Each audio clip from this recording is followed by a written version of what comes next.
today I'm going to get going, and this is another bi-weekly Ocean workshop for Predictor, and I think what I'm going to do, I'm going to very briefly review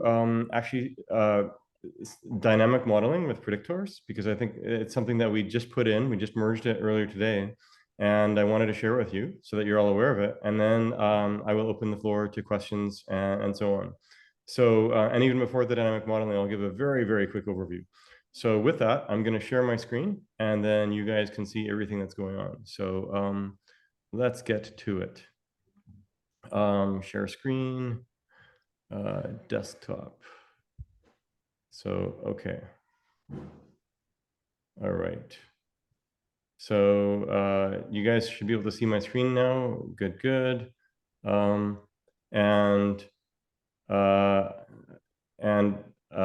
Great. And I'm not going to be able to see everyone in the waiting room, so I'll just do, I guess they're popping up in the waiting room. Great. So overall, as a starting point, first of all, this workshop is about Predictor. Predictor is about accountable, accurate prediction feeds. And what that means is we're focusing on DeFi first. So these feeds are things like predictions of will ETH go up in 5 minutes, yes or no? And that's the ETH USDT pair in Binance. Same thing for Bitcoin, etc. So we have a blog post that talks about this. The main website to get a feel is predictor.ai. That's two O's. This gives you a feel of the site. This is the site. So we to kind of bounce into what this looks like. Each row is one of the top 10 coins by coin market cap. So Bitcoin, ETH, etc. And you can see for Bitcoin, this is a free feed. So we can see the price of Bitcoin at 5 o'clock. At 5 o'clock my time, Berlin time, and then the price at 5:05, and then the price now, and then there's a prediction that it's going to go up in by 5:10, right?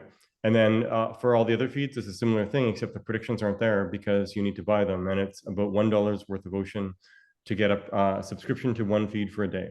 So that's what the 3 is. It's 3 Ocean for 24 hours. There's a buy button. You just connect your wallet, etc. So that's the baseline of it. And then we also have actually, as of the last week, I believe, now there are good docs for Predictor as part of Ocean Docs. So if you go to Ocean Docs, that's docs.oceanprotocol.com, we now have an entry for Predictor. And it basically walks through, this is kind of everything that was in the blog post and other things. And it walks through, what it's about, how things work, etc. And so on, how to earn, walking through, the life cycle of all that.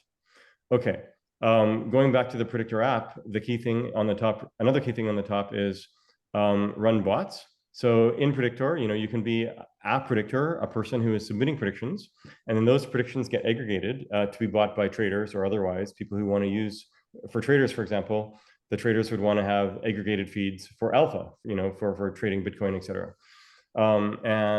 So this run bots takes us to this repo called PDR backend. And PDR backend, the main things here are running a predictor bot or running a trader bot. And the reason it's about bots is it gets pretty tedious pretty quickly to make predictions every 5 minutes, every 24 hours a day, 7 days a week. And especially if you want to make predictions that are informed, you're probably going to want to use AI ML models. So what this README is about is to show how to run these bots that are using AI ML models. The trader bot, it shows how to basically consume those models and use those in a very simple, naive way, as an example where if the feed says up, then buy. If the feed says down, then sell, right? But today, what I'm going to do is I'm going to zoom in on the Predictor bot. And this is a README, basically a way to onboard. And we keep revising this to improve the usability. So right now, it walks you through a flow. You can run your Predictor locally against a local test network. This is Barge. And then you can run your Predictor locally against your remote network. First, you'd probably want to do this on testnet first. So remote Sapphire network, testnet. And then you could run remote Predictor remote network. So So basically, if you don't want to have your computer running all the time, tied up with compute, then you could run it on Azure, and that's what this README is about. So you go through these, and then once you're happy with that, then you can repeat step 2 or 3 on mainnet, Sapphire mainnet, right? And that's where you'll be earning money. And then periodically, whenever you want, once a day, once a week, once a month, you can claim payout, and that's what this README is about. Okay, so in the past, I've covered the README for local predictor, local network. That's about running Barge, etc. And then it's got these others, but actually I'm going to jump into here because it has links.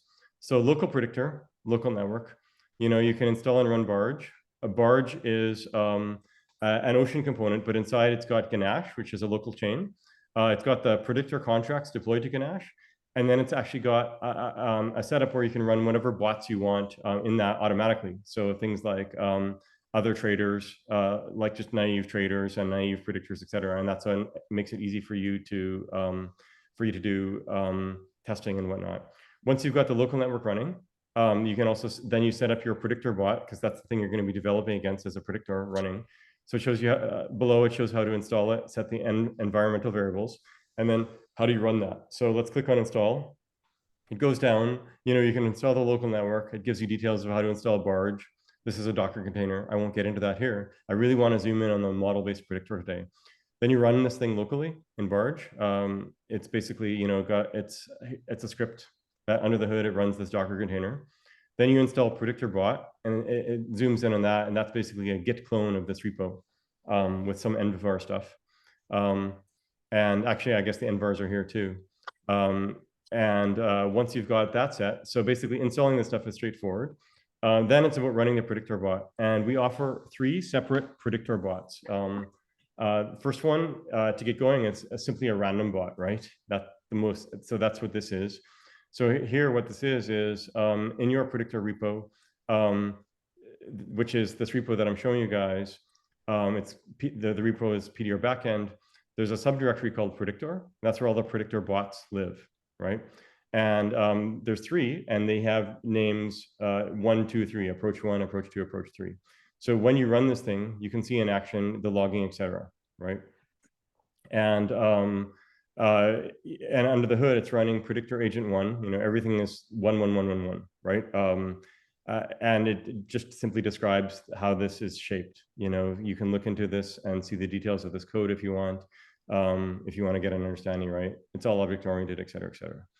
So that's the random thing, and it makes sense for you to get to run the local random bot first, and then once you're happy with that, to run the model-based.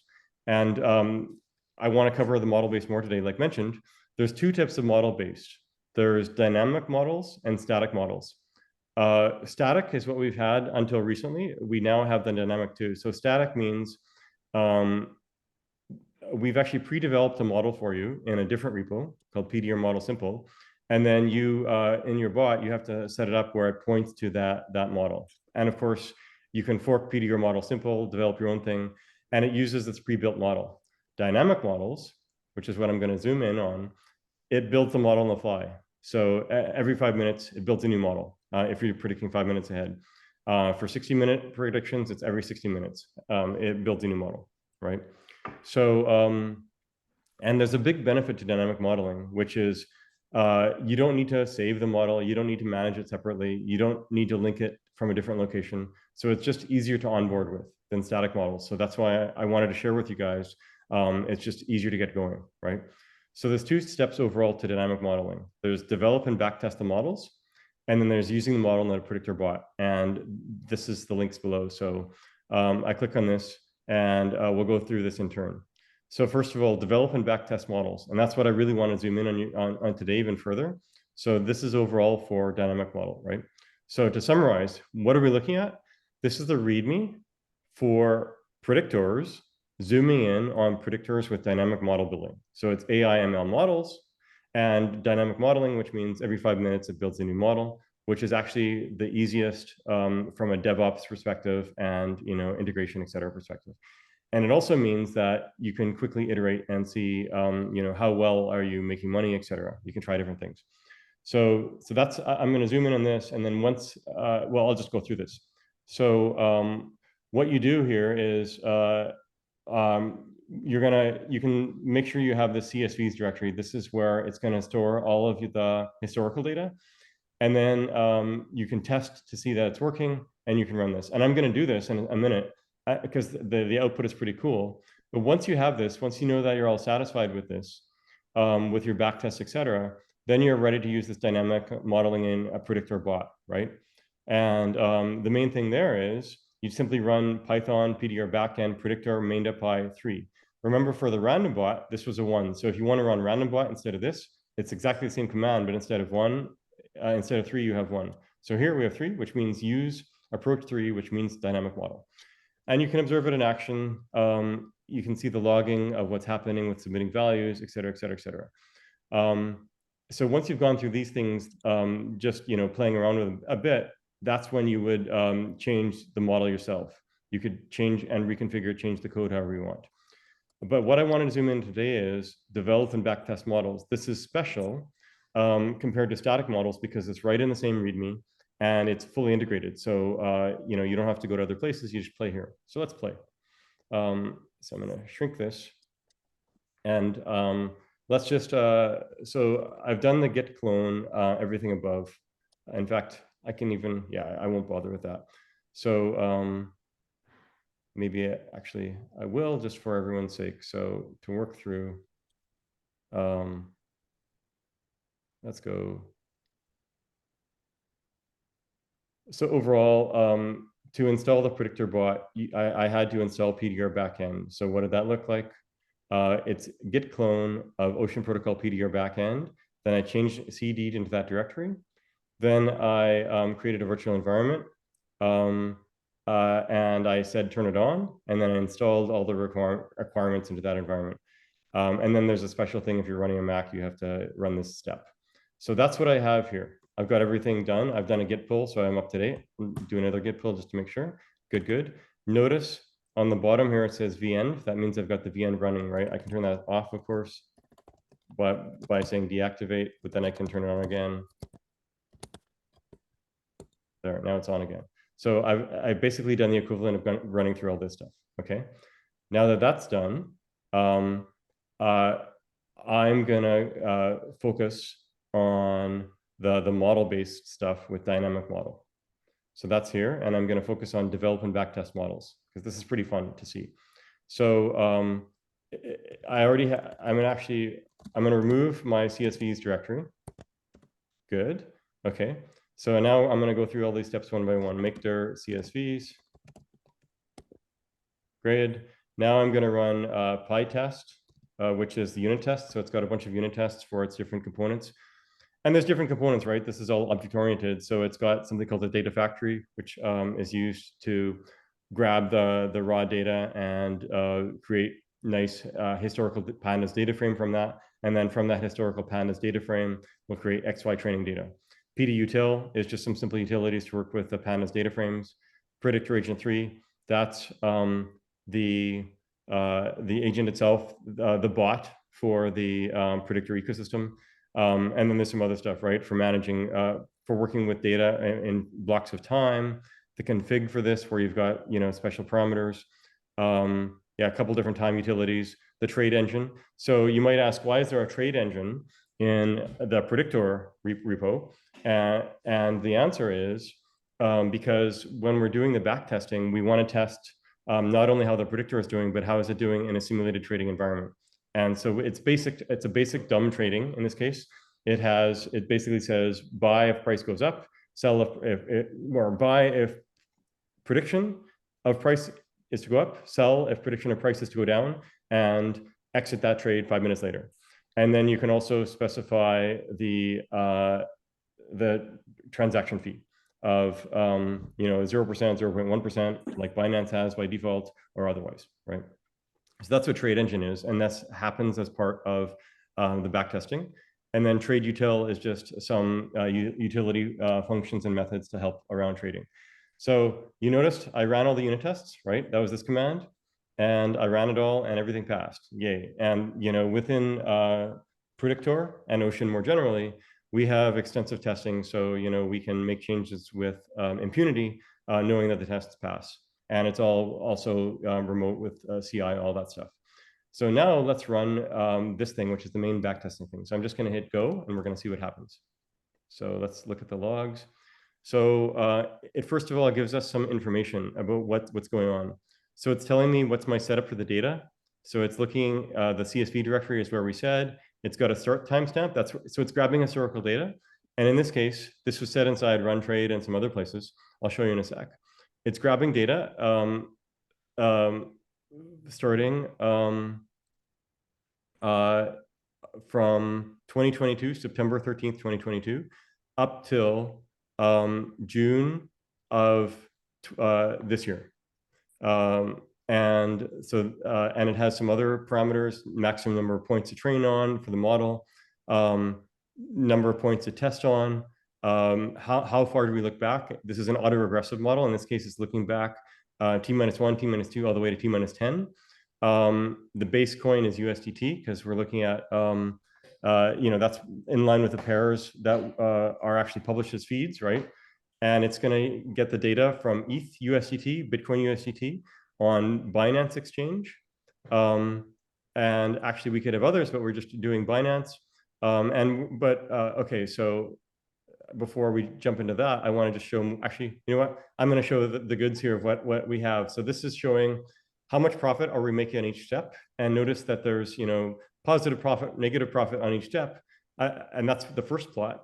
The second plot is, this is the cumulative profit. In this case, it is, it starts at 0 and sometimes we go a bit in the hole, but then over time, this is over the span of 200 time ticks. And it has made, in this case, 2,500. I forget if this is denominated in Ocean or US dollars. I believe US dollars. But how much did we start with, et cetera, right? But this gives a feel. You can then calculate APY, et cetera. And then finally, that's all it's showing here. We can plot more. I'll show you guys that too. But in terms of this setup, a few more things. So it was training on, it was doing overall the output. It's trying to predict Bitcoin close price. What was it training on? ETH and Bitcoin, just close price in this case. I could have also had open price, high, low, volume, and so on, especially those. And I could have even had more exchanges. I could have actually said, oh, okay, so here, basically the inputs are previous values of ETH close price, Bitcoin close price on Binance.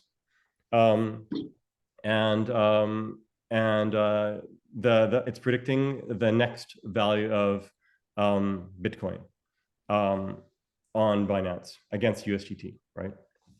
Okay. So it tells me that's a total of 20 input variables because we're also looking back. It's basically 2 signals looking back times 10. So it's 2 times 10. That's where we get 20 from. What are some other parameters here? This model that we're training on is simply a linear model. So it's linear regression straight from the scikit-learn library. And it's least squares style. So it's not using pathwise regularized learning or anything like that here. It's also got some trade parameters. In this case, the fee is set to 0%. And in this case, we had initial holdings of 10,000, it looks like, oh, sorry, 100,000 US dollars, right? And we saw, recall in the profit, it was profit of 2,500 US dollars. And it was over simply at 200 ticks, but 200, there's 288 ticks in 1 day. So this is less than 1 day. So, $2,500 profit on 100K. So you can work that out, but we can run it for longer too. We could make the thing run instead of just 200, we could make it run for 2,000 or 20,000, whatever we want, right? And then see how that looks out. So when we run this thing, so it shows me all the parameters up front, also the trade parameters. So it's showing the parameters we can't control, they're just there. And then what are some strategy things? The strategy here is saying every tick, buy or sell 10,000 US dollars. And in fact, I think it's only buy, it doesn't even bother with a sell. It's just very naive, right? So it basically, if prediction is that the price will go up, it buys, and then sells 5 minutes later. And I think in this case, if the prediction is going down, it just doesn't do anything, right? So that's obviously also super naive. It really should be selling as well, but it doesn't here. We specified the user specified for training data, right? Start in September 2022 up till June of 2023. And here it's starting to fill in a file name. So in this case, it's a CSV file holding all the historical data. If you already have that, then it will only fill in the gaps. But in this case, I didn't have it. It says that. So I'm going to fetch all the data. And then it fetches 1,000 points at a time from Binance, right? Using CSEXT in this case. And it does it 1,000 points at a time because that's the max that Binance will give you, I believe. So, you know, and it does this at one bit at a time, filling the CSV bit by bit by bit. And in the end, you know, we scroll down, and it says save the final data frame with 82,000 rows to this file. Okay, good. And this is Binance Bitcoin USDT, right? And then then it starts trading. And remember, in this case, it's just, you know, it's using this trading engine, but none of this is on chain, right? It's just so that it can quickly go through and see what's going on. And it shows you at tick number 0, epoch number 0, it tells you everything that it's seeing. So let's just look at the anatomy of this thing. Go back up, sorry. Okay. What does this look like?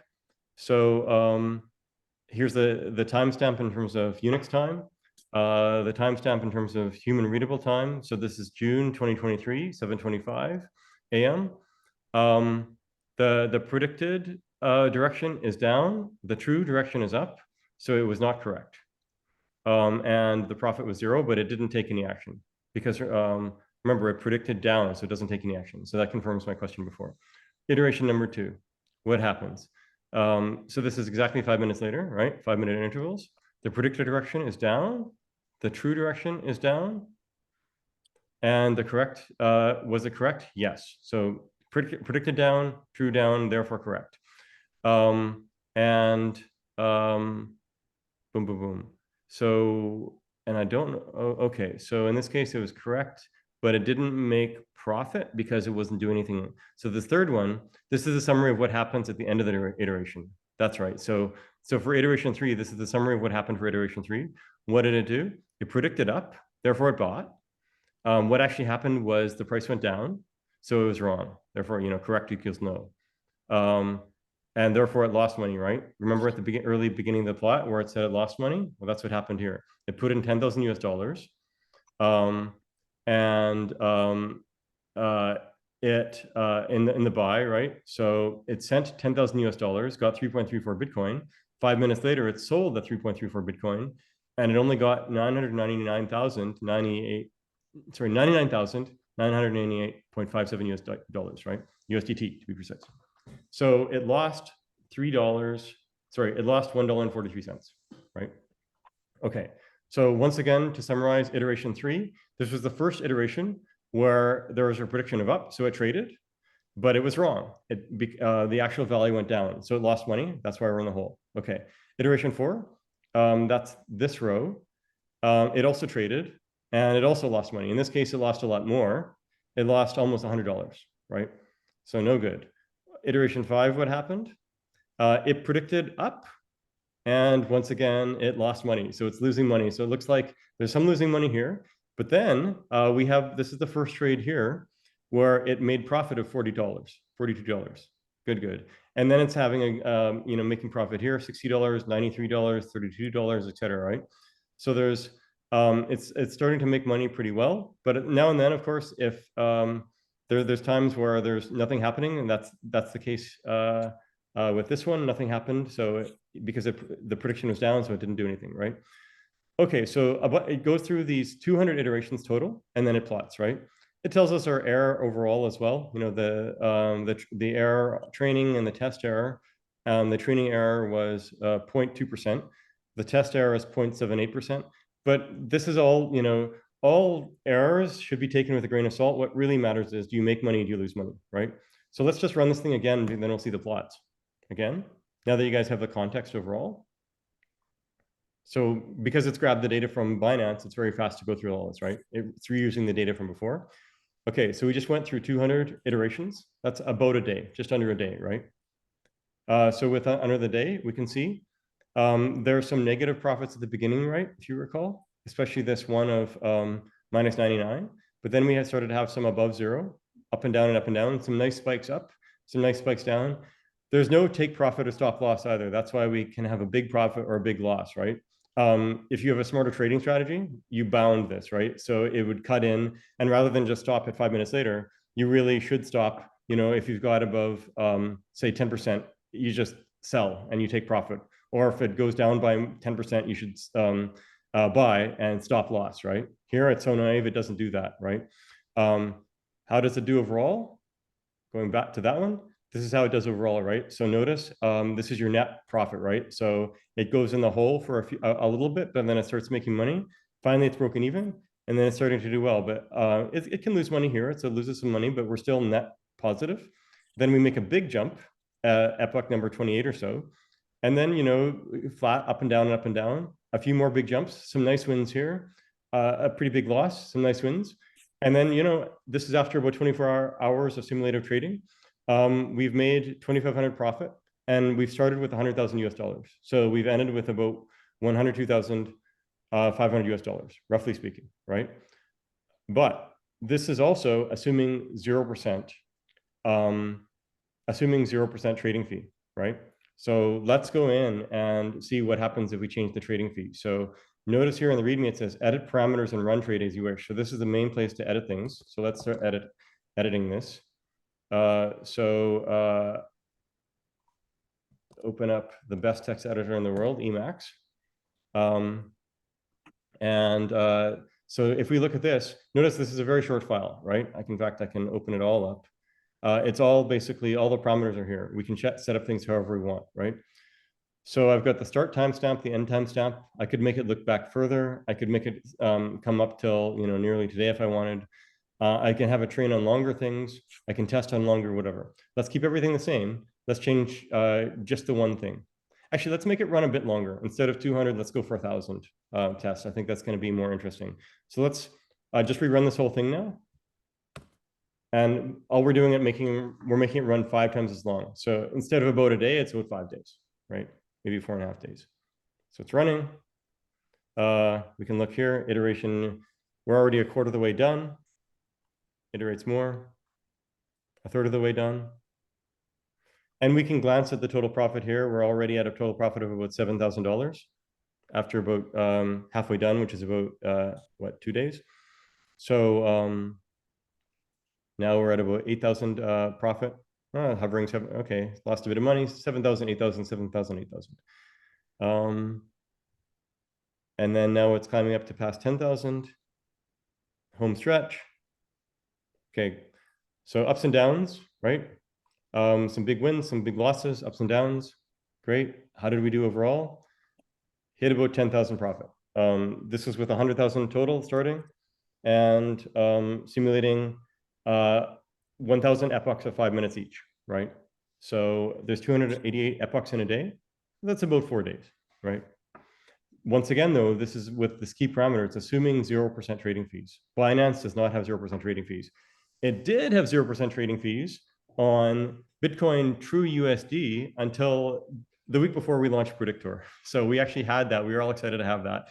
But then because they took it away, we didn't bother shipping with TUSD. So we're just focusing on USDT. You know, the actual feeds that are in Predictor Live are 10 feeds for USDT on 5 minutes, you know, Bitcoin, ETH, etc., top 10 tokens, and then same 10 tokens for 60 minutes ahead. And 60 minutes ahead is there because there's a higher percent change in the overall value on average compared to 5 minutes, of course, right? So let's have a fee percent of, if we set this value to 0.01, that would be a 1% fee. That's too much, right? That's not realistic. 0.01 is good. It's roughly in par with Binance, right? So let's see what this looks like. Remember, this is a linear model looking back, you know, about 9 months worth of data on Binance, right? Okay, let's look at what this thing looks like. Let's run the sucker. You guys excited? Let's see how it does. This is more realistic.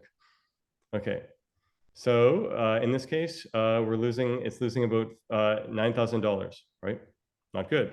But remember, it's also naive in many ways. It's not doing stop loss. It's not doing take profit, etc.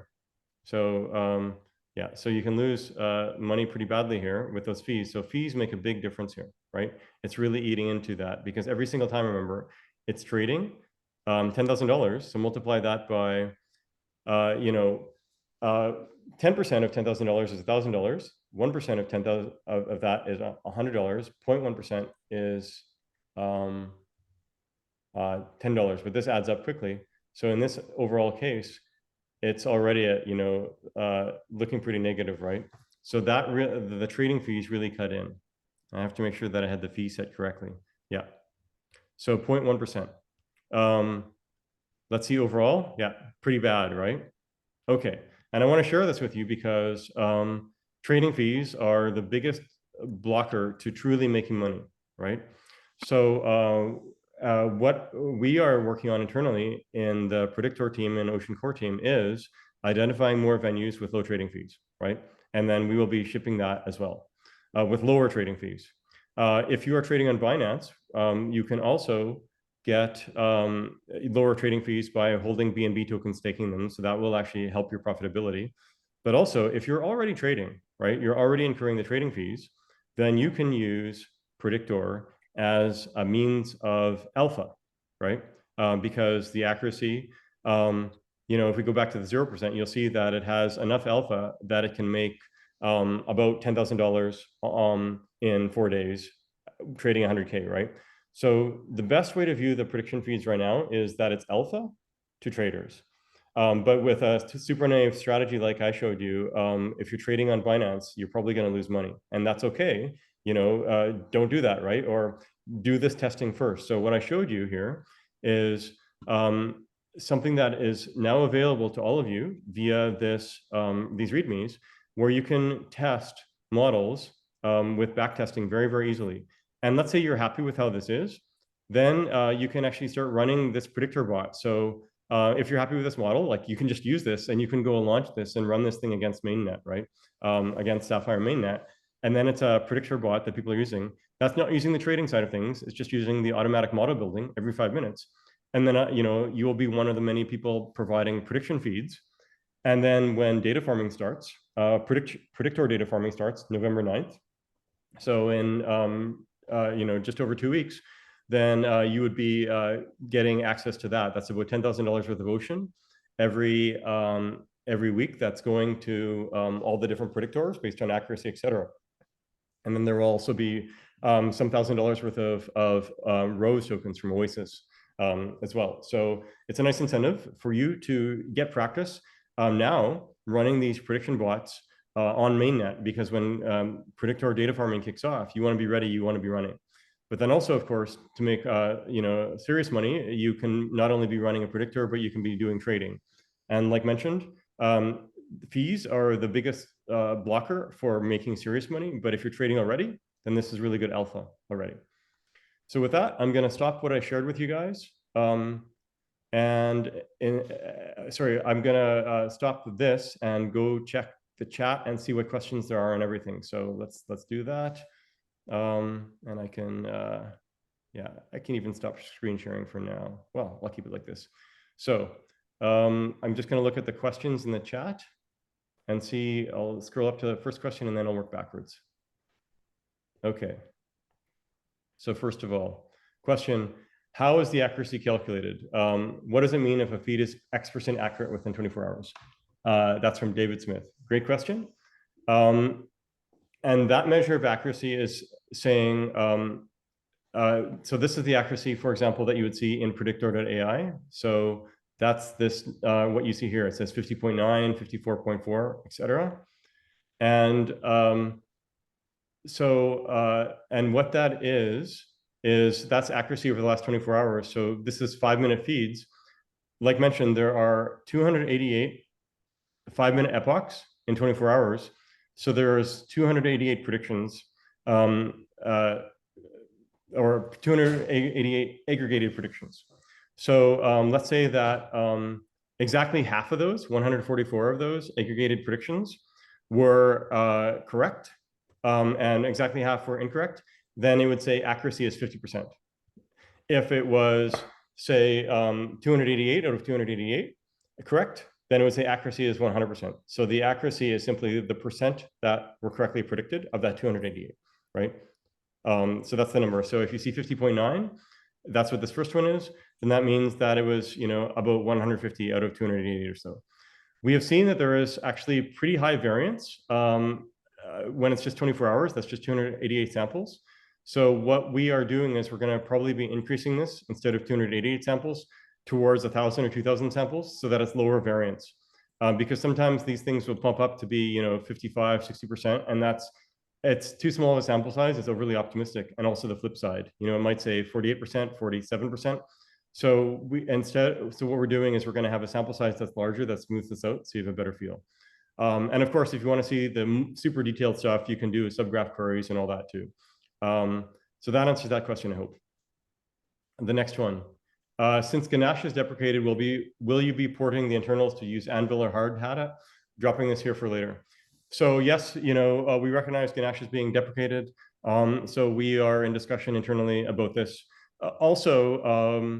We are, for you guys using Predictor itself, just going back to the top level here, you might find that, so let's say running a Predictor bot or trader, right now we say, use local Predictor local network, and local network is barge, right, with Ganache under the hood. You could jump directly to local Predictor remote network on testnet, and that's actually probably easier onboarding. So we're probably going to change things around such that we just bias you to doing this first. So you don't ever need to bother running your own local network unless you really want to. We'll still have the instructions for that. But overall, that's probably the main thing to do. Yes. And I see, Roberto answered this. Thank you, Roberto. And David has done that as well. Okay, let's keep going here. Christian asked the question, how would you personally go about investigating the specific times where we had a steep profit or loss event if you wanted to try and find signals that would indicate those events with more confidence? There's a few things, right? There's a few things here. So first of all, better logging for yourself. So you can go in and make edits to this however you want to log it. You can also go into the subgraph, track this. But then also, as I was showing, you do want to go into your Python code and, you want to have the rapid iterations in the Python code to simulate the main things there so that you can simulate the effect of stop loss, take profit, whatever other trading strategies, and then in combination with what the predictors are doing, right? So, so there's combinations here. And overall, within the Predictor core team, we are really focusing towards, making it really easy for people doing trading and people doing predictions to make money, right? So that's our core thing. We want you guys to make money so that you keep coming back and, using Ocean, all that, right? So we're highly incentivized to help you on this and so on. Finally, NST0 said losing too much money, LOL. I agree, right? Like on that simulation, for sure. I wanted to highlight that, right? And I want you guys to fully understand, what you're getting into here. And you mentioned synthetic assets have zero slippage, but network gas fee. So yes, synthetic assets, we are looking at SNX and other synthetic assets, and then wrappers of that too, things like Quenta and so on. And these, some of these have very, super low fees, way less than 0.1%, which is really useful to us. And there are some centralized exchanges that also have 0 or close to 0% fees as well. So we hope to bring you updates on that, in coming weeks and months as well, hopefully weeks, with real numbers around making money. So, but we want to encourage you guys to be playing now and play with your own feeds, etc. too, of course, and point us to things that you might find interesting. So yes, network gas fee is there, but of course, network gas fee is a fixed thing. So if you're trading larger amounts, it's not a big deal. The Oasis fees aren't super high. I think one estimate we saw is this is a key thing. If you're running Predictor, a Predictor right now, 1 day's worth of running Predictor is $7 in gas fees. So that's a useful number. And yeah, I think that's the summary of that. I don't see any other questions right now.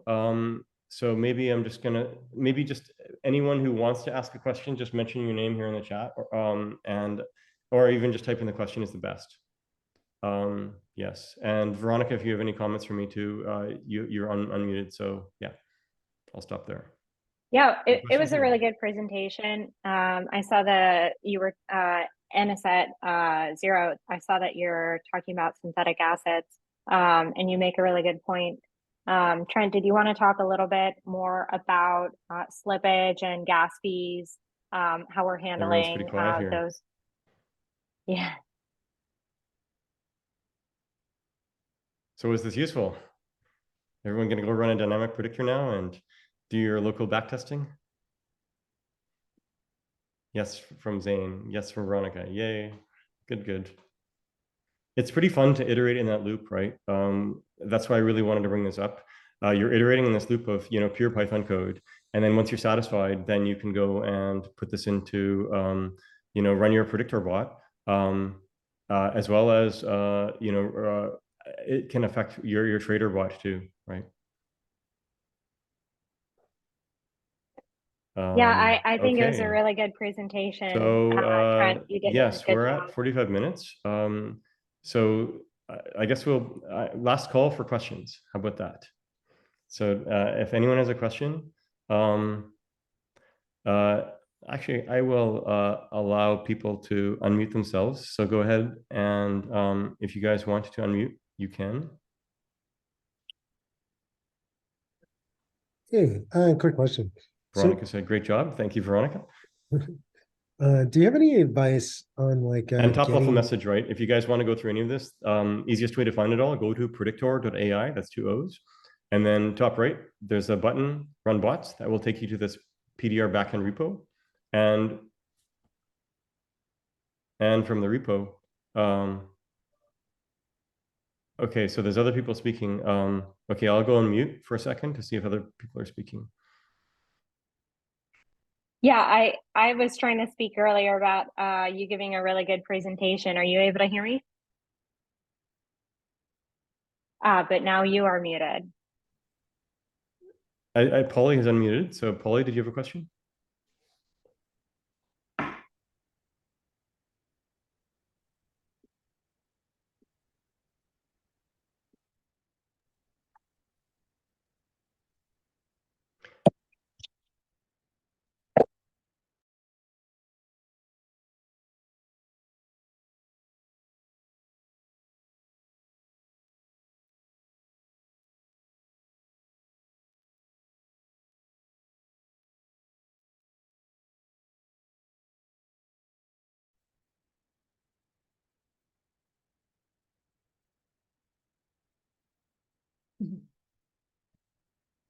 Darn it, I'm on mute. I've been talking, thank you. So yes, all the code right now uses CXC for data, like Roberto, and this can be an issue for getting data from the USA, which the CCXC feed grabs Binance API using the API key, but you can't have that from the States. So Roberto is pointing out that yes, you can just grab, it can be with curl directly and historical data points. Yes, so Binance API directly works for everywhere, including Canada, but from what we gather, it's not USA for historical data. So we are looking into ways that people from USA can get historical Binance data.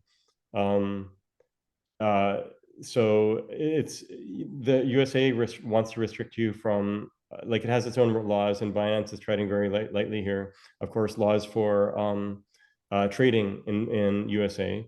So, but if you're actually simply doing a predictor, then where it's just getting data, then it's less at risk from what USA doesn't want, right?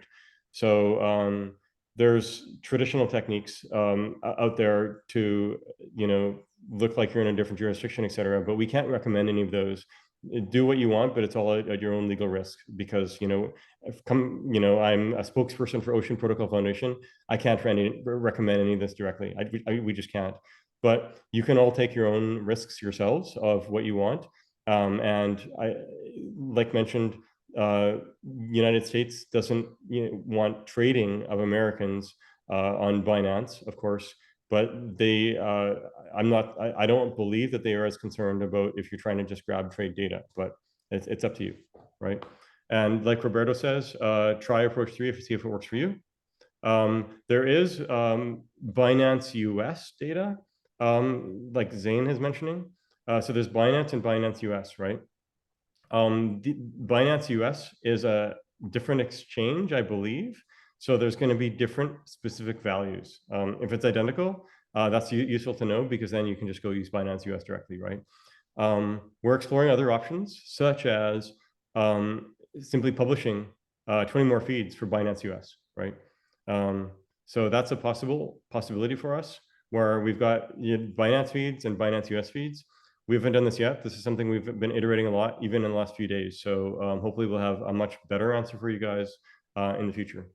But in the meantime, you can also, even if you can't access the Binance data, feel free to grab data from other feeds, with especially Approach 3. Grab from Kraken or some other feed that will allow you.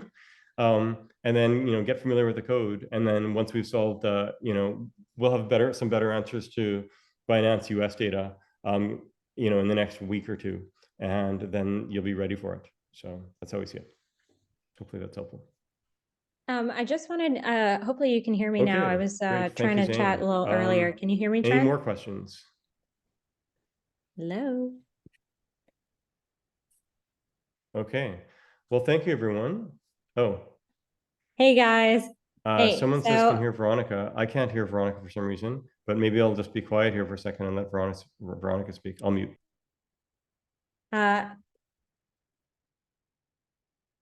Okay, so I'm just going to say my question out loud here. I think the AirPods were ruining my audio before, but basically my question is, okay, great. Thanks, Trent.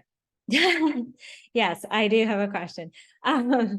Or actually something I want to say, which is in my experience that you get a larger percentage change with longer candles. So like 15-minute candles I found have worked for me. And I know that Predictor does the hour-long candles.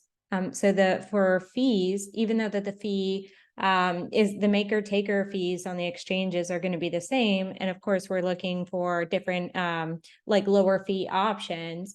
Another thing that you can look into is toggling that on the Predictor AI GUI, the 1 hour prediction, so that you can look and see, because if there's a larger percentage change, then maybe you're having less fees gobbling up, like versus the 5-minute fees where you're having those fees gobbling up your trades more frequently with smaller percent changes, right? So that's, yeah. Yes. That is a great point, Veronica. That's absolutely true. And that's actually why we ship the 60-minute feeds in the first place. I think one of our numbers was the average change in price for 5-minute price feeds is 0.07%, which means it's less than 0.1% on average, right? So on average, then the fees will eat up everything, right? Now you can be very smart where you are only making trades where it's super high confidence of going up, or even continuous value, all that. That's one way, but the more obvious way is for the 60-minute time frame, which is 12 times more volume than the 5-minute time frame, and therefore the average price change is higher. And I forget the stats on the average price change for 60 minutes, but we were seeing that in our internal experiments, it's easier to make money on 60-minute feeds than 5 minutes for that reason. But of course, it's only every 60 minutes rather than every 5 minutes. So that's why we are earnestly exploring other trading pairs on other exchanges with less than 0.1% fee.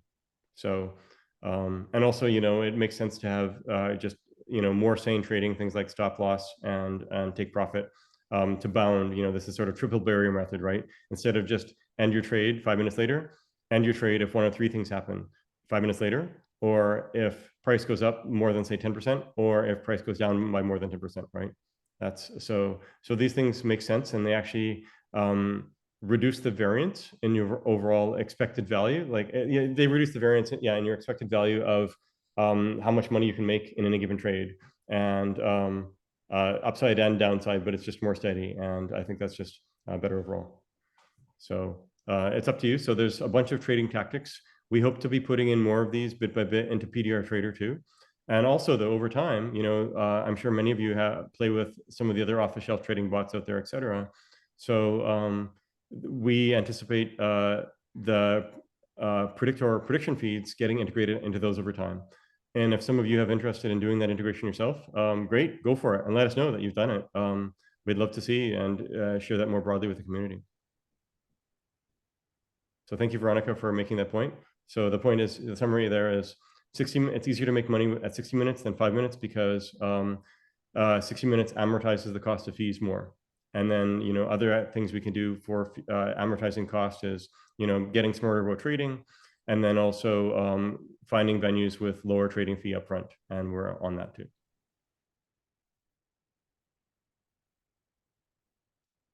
Any more questions, anyone? Going once? Going twice?